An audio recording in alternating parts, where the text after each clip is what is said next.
You're tuned in to Beyond the Known. Imagine a moment lost to time, a tremor in the ancient earth beneath Jerusalem's sprawling stones. It's 587 BCE. Right, and the Babylonian army, this relentless tide of conquest, crashes against the city walls, an inexorable force aimed right at the heart of Judah. And inside the sacred temple, amidst all the chaos, the invasion, the desperate, fervent prayers of a doomed people, there's this object unlike any other. Not merely a relic, no. It's described as a golden chest, said to pulse with some kind of unseen power, a direct conduit to the divine. This is the Ark of the Covenant, the actual dwelling place of God among his people, the holiest of holies. Yet as the temple falls, as the smoke of destruction chokes the air and the city's screens echo, the Ark is simply gone. Vanished completely. There's no mention of it among the vast Babylonian spoils, no historical record of its destruction, not even a hint of its fate. An echoing silence. So where did it truly go? And what astonishing secrets did it really hold inside those gilded walls? That exact moment, that disappearance, that profound silence in the historical record, it's fueled millennia of relentless speculation, sacred quests, daring theories that really stretch the boundaries of our understanding. Yeah, so what we're about to dive into isn't just like an archaeological mystery or some theological puzzle. No, it's much bigger. It's a sprawling journey through faith, through cutting-edge science even, and the very nature of belief itself. We'll meticulously examine the biblical blueprint that describes its construction, its purpose, and the shocking, often terrifying accounts of its raw power. Then we'll trace the divergent, sometimes contradictory paths of where it supposedly ended up. From whispered tales of hidden tunnels right beneath the fiercely guarded Templemount in Jerusalem, to the ancient revered churches nestled in the highlands of Ethiopia, and even into the provocative realm of, advanced ancient technology. You'll hear deeply held religious beliefs right alongside highly speculative fringe theories. This sounds like it's going to be quite the journey. So we started in Ethiopia, a land with these incredibly deep roots in both ancient Christian and Jewish traditions. And they have what's probably the most persistent claim about where the Ark is right now, don't they? They absolutely do. It's arguably the most famous and certainly the most fiercely defended claim out there. What makes it so compelling? Where does it come from? Well, the foundation, the bedrock of the Ethiopian claim is this ancient and truly revered text. It's called the Kebra Nagast. The Kebra Nagast. Which translates roughly to the Glory of Kings. It's not just a book. It's seen as the foundational story of Ethiopia's national and religious identity, compiled probably around the 13th century. Okay. And what story does it tell? It tells a remarkable story, one considered sacred by many. It recounts the legendary meeting between Queen Makota of Sheba, this figure known across the ancient world for her wisdom, her power, her wealth. Right, the Queen of Sheba, famous story. And King Solomon of Jerusalem, the biblical king, famed for his wisdom too. So the Kebra Nagast says this visit wasn't just like a state visit, it was more personal. Exactly. Way more personal. The text details this, extra-biblical account of a profound connection between them. And from that union, a son was born. And according to this narrative, Menelik became the ancestor, the progenitor of this new sacred lineage that eventually led directly to Ethiopia's imperial dynasty. They claimed direct descent from Solomon himself. Wow. So the story isn't just folklore for them. It connects their entire history back to Solomon. Precisely. It gives Ethiopia this unique spiritual heritage, linking it right back to the heart of ancient Israel. It's fundamental to their self-understanding. And Menelik Thirst, he's the key figure in getting the Ark to Ethiopia, according to this text. Absolutely. He's the linchpin. The story goes that Menelik travels to Jerusalem as a young man to meet his father, King Solomon. And during his time there, the Kebra Nagast claims somehow the details are a bit debated. Some say by trickery, some say with divine help. He transported the actual Ark of the Covenant from Jerusalem back to Ethiopia. Okay, so he takes it. He takes it. And this act, whether you read it literally or symbolically, represents this huge transfer, a transfer of sacred lineage, of divine authority, of power from Jerusalem to Ethiopia. It signals a new destiny for them. And where did he supposedly put it? According to the legend, when it arrives in Ethiopia, the Ark was enshrined in the ancient capital city of Axum, specifically within the complex of the Church of Our Lady Mary of Zion. Now, you mentioned modern scholarship maybe sees this differently. Yes, it's important to acknowledge that. Yeah. Modern historical scholarship often views the Kebra Nagast narrative, particularly the Ark part, as likely a 13th century creation, perhaps a mythological charter meant to legitimize a new dynasty that had seized power. solidifying their claim to the Solomonic line. Okay, so a political move, possibly. Possibly. But, and this is crucial, for millions of Ethiopian Orthodox Christians today, this story isn't myth. It's considered historically reliable. It's woven deeply into their national identity, their faith, their whole understanding of their place in sacred history. It's very, very real to them. So it's not just a vague belief. There's an actual specific place, this church in Axum, where they say it is right now. That's exactly right. The Church of Our Lady, Mary of Zion in Axum, that's the claimed location, and it's a site of immense spiritual weight. Tell me about the church itself. Well, it has incredibly ancient origins. Parts of the complex are believed to date back to the 4th century A.D., which is astonishingly early for Christianity in Africa. Yeah. It's been destroyed and rebuilt several times over the centuries, adding layers of history. And there are specific rules there, aren't there, about who can go in? Yes, very strict protocols. Within the main church building itself, only men are allowed inside. Why is that? The tradition is often linked back to a destructive period in the 10th century. Legend speaks of a Jewish queen, known as Yodit or Gudit, who supposedly ravaged Axum and destroyed its churches. So the restriction is sometimes explained in relation to that event. Interesting. And inside that main church, is that where the ark is supposed to be? Not quite. Inside the main church, behind this thick, always drawn curtain, you'll find a replica of the ark. It's called a tablet. A tablet. Yes. And these cavitat, these replicas, are incredibly important. They're central to the spiritual life of every Ethiopian Orthodox church. Each one symbolizes the presence and the holiness of the original ark. They're carried in processions, they're revered. Okay, so the replicas are common, but the actual claimed ark. The one they believe is the original biblical artifact that's not in the main church. It's said to be housed in a small, separate, adjacent building, a highly sacred structure called the Chapel of the Tablet. Separate, so even more restricted access. Infinitely more restricted. And this is where the story gets, well, truly compelling, and as you said earlier, a bit chilling. This is where the guardian monk comes in. Right, the guardian. Tell me about him. This is the part that always grabs me. It grabs everyone, I think. This monk holds this position that's just profoundly unique, almost unimaginable in its isolation. How so? He is the only person, the only living human being permitted to enter the Chapel of the Tablet. Seriously, the only one. The only one. And crucially, he's the only one allowed to actually see the ark. He cannot leave the chapel grounds, ever. Yeah. He can't speak to outsiders about his sacred charge. His entire life is dedicated, utterly and completely, to this one duty until he dies. And then what happens? Then another monk, chosen through specific traditions, takes his place, and the cycle continues. Wow. That level of secrecy is intense, and it fuels rumors, I imagine. Yeah. About the ark's power. Absolutely. The isolation, the secrecy, it's fertile ground for stories. There are constant whispers, discussions, even reports about the guardian's health. It's often said to mysteriously decline, and this is frequently attributed to the ark's potent influence, like it emanates something powerful. It affects him physically. That's the claim.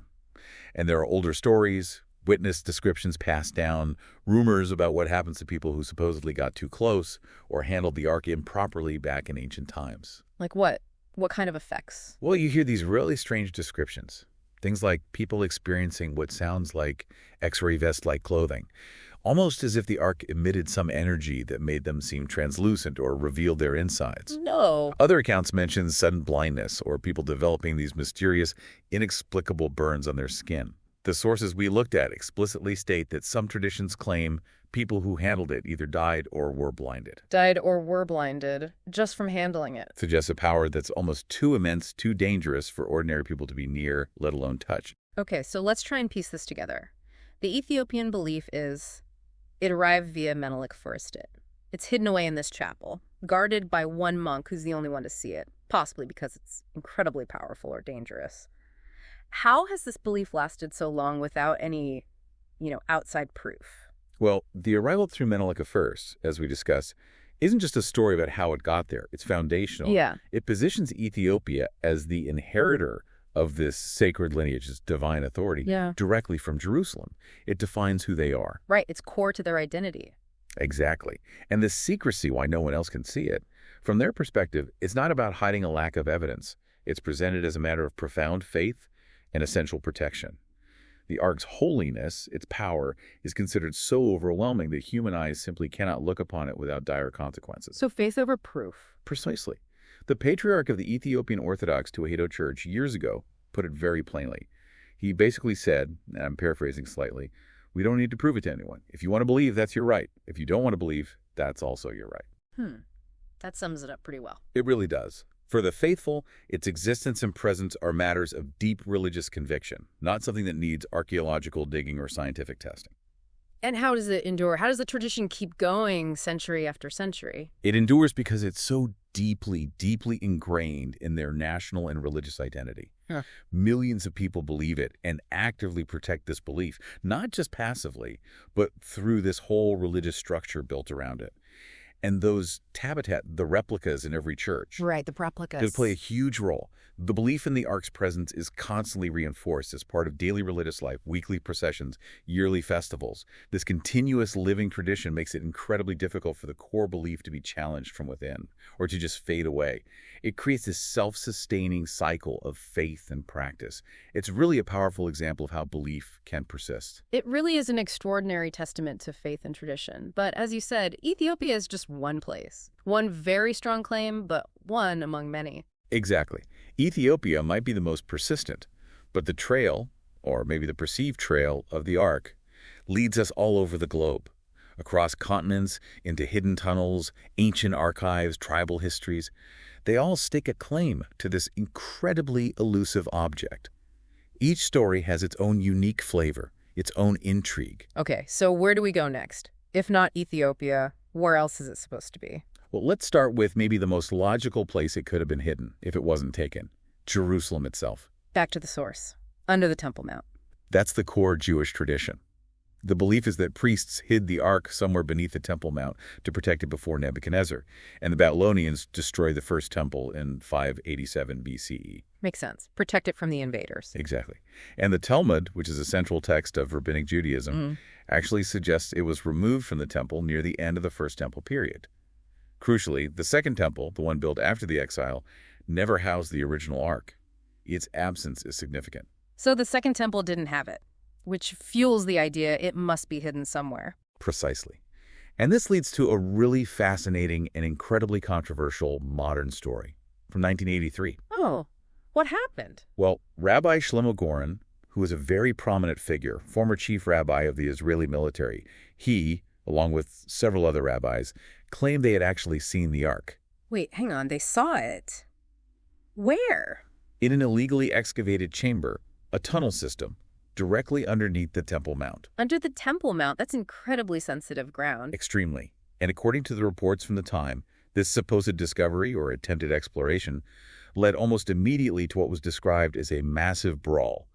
A physical confrontation between young Jews involved in the digging and local Arabs who were understandably deeply concerned about any disturbance at such a holy site. Wow. Okay, so chaos erupted. Pretty much. Yeah. And as a direct result, the Israeli police intervened very quickly. They cleared the area and sealed the entrance to that specific tunnel with concrete. Seal it up completely. Sealed it. And apparently you can still see that sealed entrance today if you take the tour through the Western Wall tunnel system. It's just there. A concrete plug. A silent reminder of that incident. That is wild. So the big question then, why wasn't it properly found or verified, especially if prominent rabbis claim to have seen it? Well, a couple of things. First, the biblical accounts of the Babylonian conquest are strangely silent about the Ark. They list lots of other treasures taken, but not the Ark explicitly. That silence allows people to infer it must have been hidden beforehand by the priests. Okay, the omission is key. But the main obstacle is the sheer sensitivity of the Temple Mount, or Haram al-Sharif to Muslims. Any kind of archaeological excavation there is incredibly fraught with religious and political tension. Jewish, Muslim, Christian claims all converge on that small piece of land. So getting permission for, or even attempting, any kind of serious excavation to confirm or deny the Ark's presence is practically impossible in the current climate. Right, just too volatile. Exactly. Now, there's also a more, let's say, secular or pragmatic view, which is that the Babylonians simply did take it, like any other valuable spoil of war. They melted down the gold for its monetary value. Gold was gold after all. And the stone tablets inside, the Ten Commandments, would have held no religious significance for them, so they likely just discarded them. Ouch. Less romantic, but maybe more realistic given historical patterns. It aligns with how conquerors often operated, yes. seize valuable objects, strip them of precious metals, discard the rest. So the fate in Jerusalem remains caught between these two poles, sacredly hidden and protected, or pragmatically dismantled and lost to history. Quite a difference. Okay, so if not Jerusalem, where else do these theories point? You mentioned Rome, the Vatican. Yes, that's another really popular one, especially in conspiracy theory circles. The idea that the Ark is hidden somewhere in Rome, deep within the Vatican's archives. Why the Vatican? Well, it stems partly from the fact that the Vatican is known to possess an almost unbelievable collection of historical artifacts, art, documents, literally priceless items, as one source put it. And then there are the archives themselves. The famous secret archives. Exactly. They're notoriously vast and largely inaccessible. There are rumors, probably exaggerated but evocative, of 50 miles of sealed archives. When you have that kind of repository of secrets, it naturally becomes a magnet for theories about what else might be hidden there, including something as significant as the Ark. Makes sense as a hiding place in theory. But is there any actual historical trail suggesting how it would have gotten there? That's the weak point of the theory, really. When you dig into it, there's no clear, historically plausible account of how the Ark could have ended up in Vatican hands. Was it taken during the Roman sack of Jerusalem? Possible, but not documented regarding the Ark specifically. Why would they keep it utterly secret if they did have it? Beyond a general desire to hoard historical treasures, it's hard to build a solid case. It seems to rely more on the idea of the Vatican secrecy than on specific evidence related to the Ark itself. So more speculation fueled by the Vatican's mystique. Largely, yes. It highlights how the idea of vast hidden power, whether religious or informational, tends to attract these kinds of enduring myths. Okay. What about the Knights Templar? They always seem to be mixed up in these kinds of mysteries. Treasure, secrets. They absolutely are. They're almost inseparable from the lore of hidden relics and esoteric knowledge. So naturally, a major theory connects the Ark to them, taking us to France. France? Whereabouts? Specifically to the Languedoc region in the south, an area already steeped in mystery, particularly around the village of Rennes-le-Château. Rennes-le-Château, heard of that place. Lots of weird stories there. Exactly, and the Templars had a strong presence nearby. Now remember, the Knights Templar were this incredibly powerful order of warrior monks, formed around 1119 during the Crusades. Right, started out protecting pilgrims, then got rich. Very rich. They essentially became Europe's bankers, amassed huge fortunes, owned land everywhere. This power, and the fact that powerful people like King Philip IV of France owed them a lot of money, led to their downfall. The famous Friday the 13th arrests. That's the one. October 1307. Philip, deeply in debt and probably threatened by their influence, orchestrated their simultaneous arrest across Europe on charges of heresy, blasphemy, all sorts of things. But did they manage to hide their treasure first? That's the key part of the legend, isn't it? That's the crucial question. There's evidence suggesting that at least one major Templar stronghold, the fortress at Blanchefort near Rennes-le-Château, held out against the king's men for a little while. Long enough, perhaps, for the Templars there to move or hide their significant treasure. And some escaped. You'd believe so, yes. Some Templars likely escaped, possibly taking secrets or treasures with them. Scotland is often mentioned as a destination, near places like Rosslyn Chapel, which itself is full of strange carvings and Templar connections. So what was this treasure? Was it gold? Or something else? Was it the Ark? That's the million-dollar question, isn't it? The nature of the Templar treasure is a complete mystery. Speculation runs wild. Was it gold and jewels? Definitely possible. Was it ancient scrolls containing forbidden knowledge, sacred geometry, lost gospels? Or was it something even more significant, like the Holy Grail, or indeed the Ark of the Covenant? So the Ark is just one possibility among many for the Templar treasure. Exactly. It's not always explicitly claimed to be the Ark, but given the Templars' origins in Jerusalem, supposedly excavating under the Templemount where they were headquartered, the idea that they found something monumental there, maybe the Ark, and that became their source of power and their ultimate secret, well, it's an irresistible story. It fits the narrative perfectly. It does. And this idea has been heavily explored in books and movies. You mentioned Raiders, but think of things like The Da Vinci Code, tangentially, or even that 2006 Danish film, The Lost Treasure of the Knights Templar. What did that one depict? Interestingly, it actually showed the Ark, found by the Templars, as a device powered by static electricity, almost like a giant Leyden jar. Huh. There's that electrical idea again. Exactly. It shows how these ancient myths are constantly being reinterpreted through a modern, sometimes technological lens. And the landscape around Rennes-le-Château itself, with its unusual church architecture, weird symbols, stories of hidden tunnels, It all just adds layers to the mystery, feeding the idea that the Templars left clues behind. Fascinating. Okay, so Templars in France. What about that African tribal connection you mentioned earlier, the one with genetics? That sounded completely different. Yes, this one takes us down a very different path, away from European conspiracies and into oral history, backed by, potentially, biological science. We're going to southern Africa, to the Lemba people. The Lemba. They're a tribe, maybe 70,000 or 80,000 strong, living mainly in central Zimbabwe and northern South Africa. And what's remarkable about them is that their oral traditions and customs bear these striking resemblances to traditional Jewish practices. How so? What kind of practices? Well, they have strict dietary laws, like avoiding pork, very similar to kosher rules. Men traditionally wear skull caps, like our monks. They practice ritual animal slaughter that aligns with Jewish methods. They observe a weekly holy day, like Shabbat. And significantly, they often put the Star of David on their gravestones. Wow, that's a lot of parallels. How do they explain this themselves? Their oral tradition is very clear.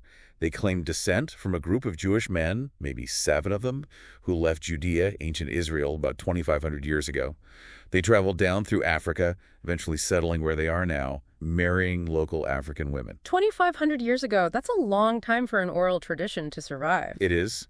And central to their tradition is their most sacred religious artifact. It's called the ngomalungundu. Ngomalungundu. What does that mean? It literally translates to the drum that thunders. The drum that thunders. Okay, that sounds evocative, maybe even ark-like. Very evocative. And the Lemba consider this ngomalungundu to be a sacred replica, or maybe even more than a replica, of the biblical Ark of the Covenant. They believe their ancestors built it almost 700 years ago, possibly incorporating fragments or materials from the original Ark, which they claim their ancestors brought with them all the way from the Middle East. They claim they brought the original, or parts of it. That's part of their tradition, yes, that the ngomalungundu carries the legacy, perhaps even the physical essence, of the original. This object, the ngomalungundu, was actually displayed briefly in a museum in Harare, Zimbabwe, not too long ago, which brought renewed attention to their claims. Okay, but the really startling part was the genetics, right? Exactly. This is where it moves beyond oral history. Genetic studies were conducted, most notably by Professor Tudor Parfitt, who was then at the University of London. He and his team studied the Y chromosomes of Lemba men. And what did they find? They found that a specific subgroup within the Lemba, their priestly clan known as the Buba, possess a particular genetic marker, a Y chromosome signature called the Cohen modal haplotype, or CMH. Cohen modal haplotype. What's significant about that? What's highly significant is that this same genetic marker, the CMH, is found at a much higher frequency among Jewish men who identify as Kohanim, the traditional Jewish priestly lineage, believed to be descended from Aaron, Moses' brother. Wait, so the Lemma priests share a specific genetic marker with the Jewish priestly line? That's what the studies indicated, yes. A strong statistical correlation. This has been interpreted by Parfitt and others as compelling evidence supporting the Lemba's oral history of Semitic, likely Jewish ancestry. It suggests a potential biological link carried down through the male line for possibly thousands of years, connecting this southern African tribe back to the ancient priests of Israel. That is genuinely astounding, a genetic echo across millennia and continents. It really is. It challenges us to consider oral traditions more seriously, perhaps, especially when they find unexpected corroboration from modern science. It suggests history can be preserved in ways we don't always expect, not just in texts, but in bloodlines. Wow, okay. We've covered Ethiopia, Jerusalem, Rome, France, the Lemba. Any other major contenders? What about Egypt? Besides the Indiana Jones connection. Yes, Egypt certainly figures into the speculation, and not just because of Hollywood. While Raiders of the Lost Ark definitely cemented the idea of the Ark ending up in the Egyptian city of Tanis in the popular imagination. Right, the Well of Souls. Exactly. But other theories delve into potentially deeper connections between the Ark and ancient Egypt. Some researchers look at Moses himself. Remember, he was raised in the court of Pharaoh, educated as an Egyptian prince. Okay, so he might have learned things there. That's the idea. Perhaps he acquired secret knowledge, maybe advanced Egyptian metallurgical or even electrical knowledge, or perhaps he based the Ark's design on existing Egyptian sacred objects he would have been familiar with. Like what kind of objects? Specifically, Egyptian sacred barks. These were like portable shrines or reliquaries, often boat-shaped but sometimes chest-like, that priests used in religious processions to carry statues of gods or other sacred items. They were often gilded, carried on poles. The resemblance to the ark's description is quite noticeable. Interesting parallel in form and function. Some scholars see the ark not as unique, but as an Israelite adaptation of these widespread Near Eastern or Egyptian cultic practices. There are even some Coptic Christian traditions, stories from Egypt itself, that mention ancient times and talk about a mysterious box that breathes fire. A box that breathes fire. That certainly sounds like it could fit some descriptions of the ark's power. It does, doesn't it? It hints at powerful, maybe dangerous, ancient relics being part of the cultural memory in that region, relics with characteristics that sound strikingly similar to the ark. And this is where the ancient aliens folks tend to jump in, I guess, reinterpreting these powerful objects. They definitely do. It's important, of course, to approach these theories with a healthy dose of skepticism, as they operate largely outside mainstream science and archaeology. Understood. Pseudoscience, but popular. Very popular. Shows like Ancient Aliens frequently take biblical narratives, including the Ark story. They have episodes like Aliens and the Lost Ark, and they essentially reinterpret them through the lens of their core hypothesis. Which is? That advanced extraterrestrial beings visited Earth in antiquity, interacted with early humans, and were mistaken for gods. And the miracles, the advanced knowledge, the powerful artifacts described in ancient texts, these were actually examples of alien technology or direct alien intervention. So the ark becomes alien tech in that view. Exactly. It's often presented as a prime example, a sophisticated piece of non-human technology.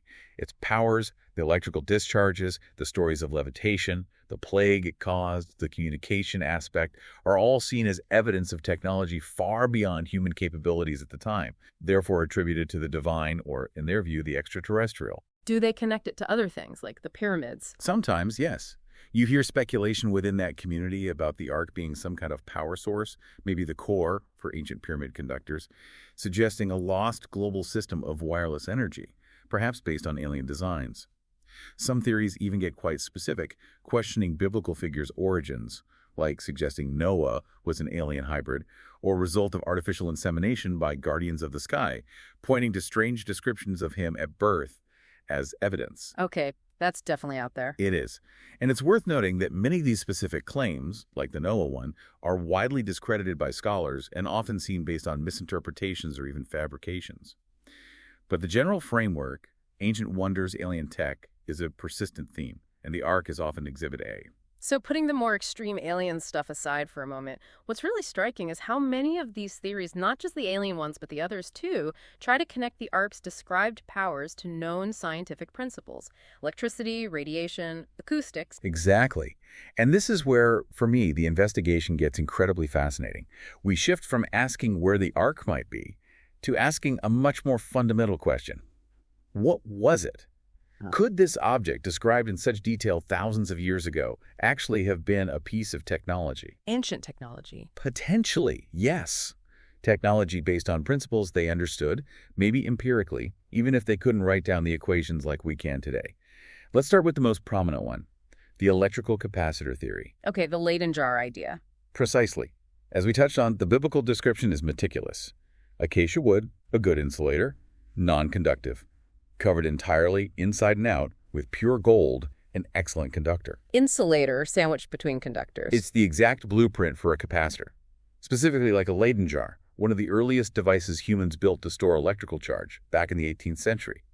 The ark's size, roughly 4.5 feet long by 2.5 feet wide and high, is certainly large enough to hold a substantial charge. But how would it get charged? No power outlets in the desert. Right. The theory here revolves around static electricity. Think about the conditions. Carrying this large metal and wood object through a very dry, often sandy desert environment. Lots of friction. Potentially, yes. Friction from the air itself moving across it, friction from the bearer's movements and clothing, maybe even interaction with the ground's static potential.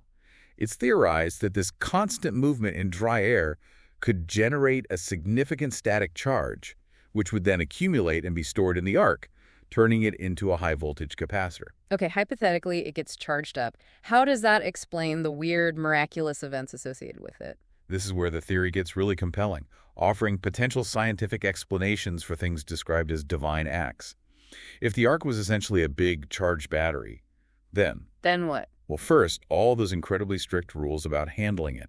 wrapping it in specific insulating materials like animal skins and fine cloth before transport, using long poles so the bearers didn't touch it directly. Those become safety protocols. Exactly. Standard operating procedure for handling a high-voltage device. You wouldn't want to touch it directly if it held a massive charge. Like Uzzah, the guy who touched it to stop it from falling. Precisely. His instantaneous death makes perfect, albeit grim, sense if he grounded a highly charged ark by touching it. It would be fatal electrocution, just like ignoring modern high-voltage warnings can be fatal. Okay, that's chillingly plausible. What about the sparks and glow? The Bible mentions the ark releasing fatal sparks of lightning, and a strange glow or light appearing between the wings of the cherubim on the lid. Right, the golden angels on top. If the ark held a high potential difference, you'd absolutely expect electrical discharges, sparks, arcs, possibly even a corona discharge or plasma glow, especially between prominent points like the tips of the cherubim's wings. It matches the descriptions remarkably well. And the levitation idea, that it seemed lighter sometimes. That's a bit more speculative, but some theories propose electrostatic repulsion. If the ark's outer gold layer built up a strong negative charge, and the Earth's surface also carries a negative charge. Like charges repel. Exactly. It might have created a slight repulsive force, making the ark feel lighter to the bearers, especially the more charged it became through movement. It sounds fantastical, but it's based on known physics principles. Okay, the electrical theory covers a lot, but what about those symptoms the Philistines got? The tumors, hair loss. That doesn't sound like electric shocks. No, it doesn't. And that leads us to a different and, frankly, more disturbing technological theory. Radiation. Radiation? Like nuclear? Possibly, or some other form of intense, harmful radiation. Remember the biblical account.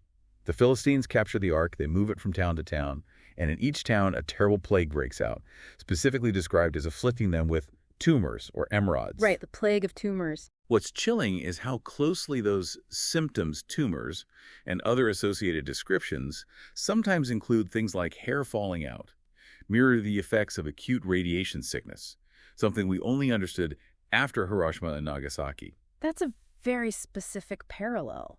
It is. It led some researchers like the engineer Roger D. Isaacs in his book The True Story of the Ark to seriously propose that the ark contained or emitted dangerous levels of radiation. And the priestly rules, how would that fit? Isaacs and others suggest that the complex laws given to the Levites, the priestly clan responsible for the ark laws about how close they could get, the specific procedures, the veils, the cleansing rituals weren't just about spiritual purity. They might have been functional, empirical safety measures to minimize exposure to this dangerous radiation, perhaps emanating from that mysterious cloud often said to accompany the ark, the cloud through which God supposedly spoke. So the rituals were unknowingly radiation safety protocols. That's the hypothesis. Right. It implies the ark housed something intensely radioactive, making the divine commands a matter of life and death in a very physical sense. If that's true, how did the priests themselves survive handling it, even with protocols? That brings us to another fascinating layer.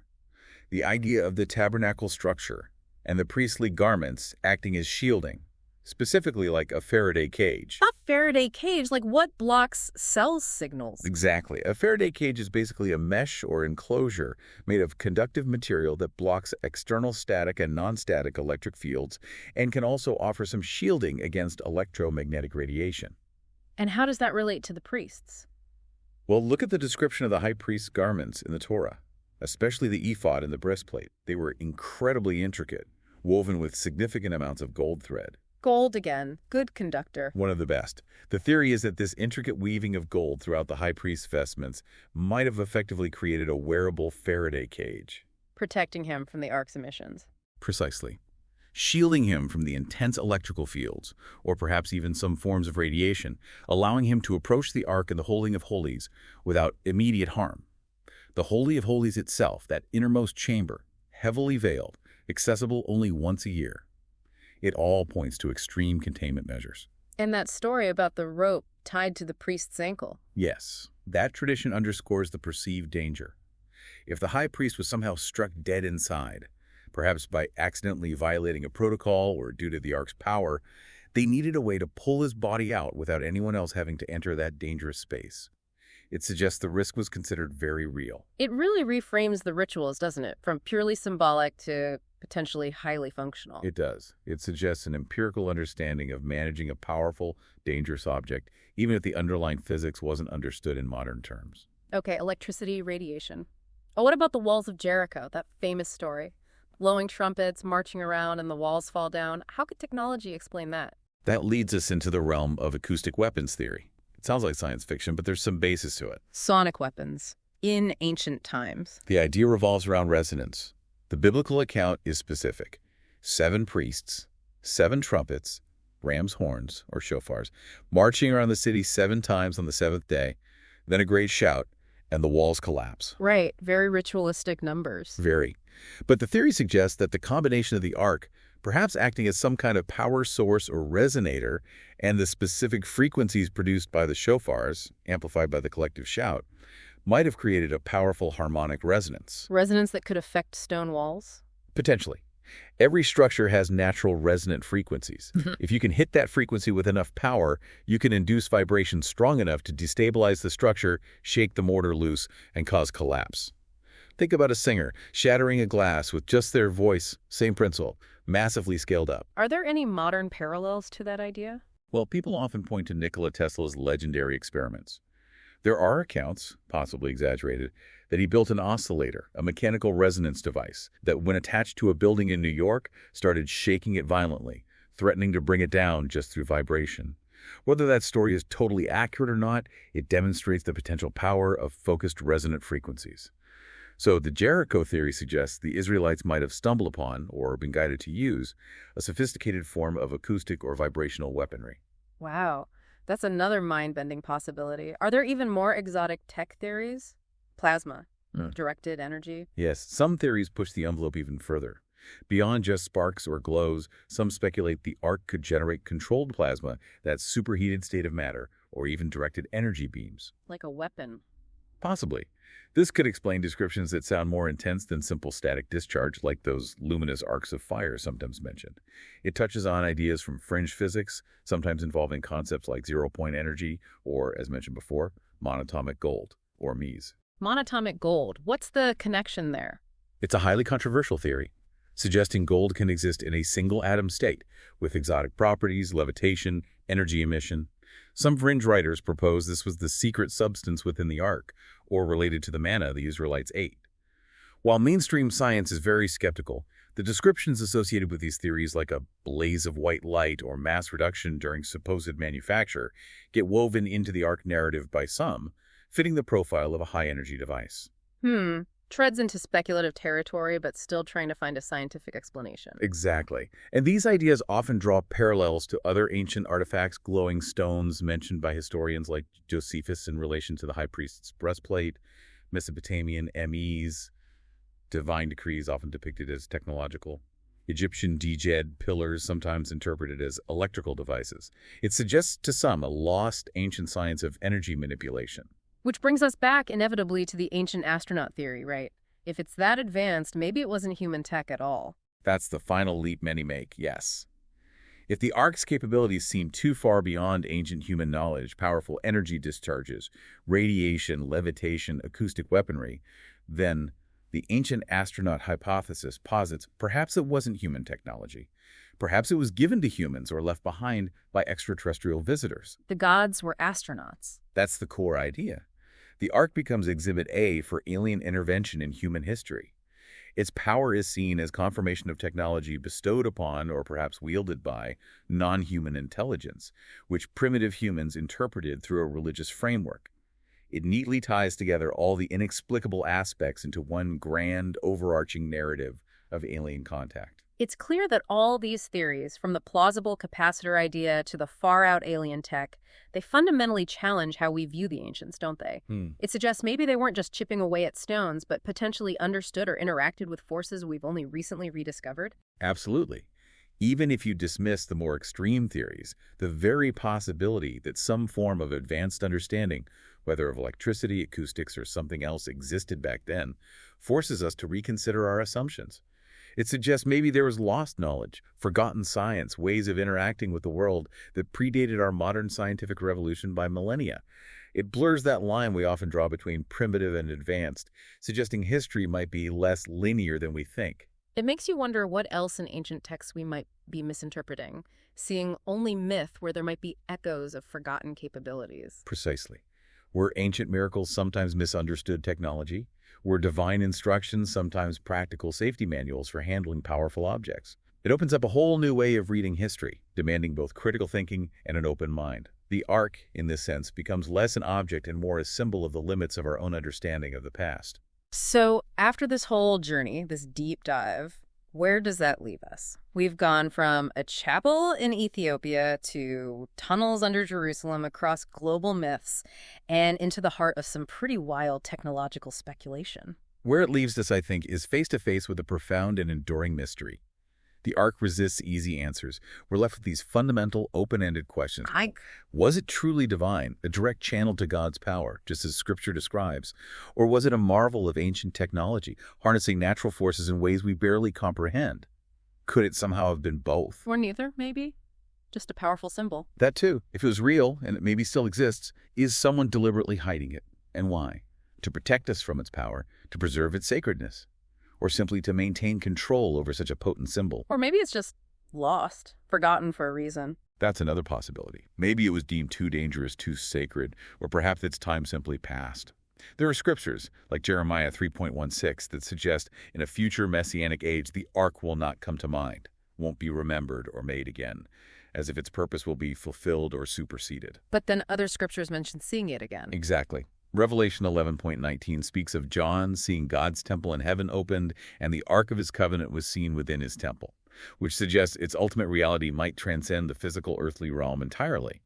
So is it hidden, lost, destroyed, symbolic, technological, divine, or waiting in a heavenly dimension? The questions just keep multiplying. That's it for this journey beyond the known. If the unknown calls to you, don't forget to like, subscribe, and follow. There's so much more waiting to be discovered. And if you want even deeper access, consider unlocking Vault Access for curated wonders, or try the Secret Passage for select hidden treasures. Both come with loyalty badges, exclusive audiobooks, and early Beyond the Known episodes.